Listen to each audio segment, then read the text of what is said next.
বাঙালির ভিক্টোরিয়া রোডে একদিকে ভিড় আবার ফাঁকা আর কি, খুব বাজে অবস্থা। ঈদের মার্কেট, ক্যাপসুল মার্কেট।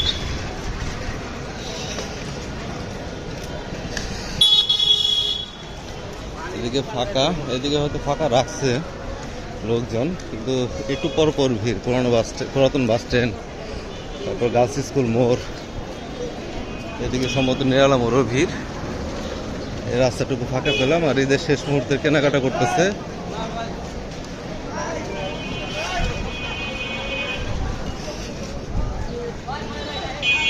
চটপটি ফুচকার দোকানে ভরে গেছে আবার। টাউন প্রাইমারি প্রাথমিক বিদ্যালয়, এখানে রূপসী বাংলা রেস্টুরেন্ট আছে, প্লাস ভিক্টোরিয়া চাইনিজ ফাস্টফুড আছে। নিরালা মোড়ের দিকে যাচ্ছি।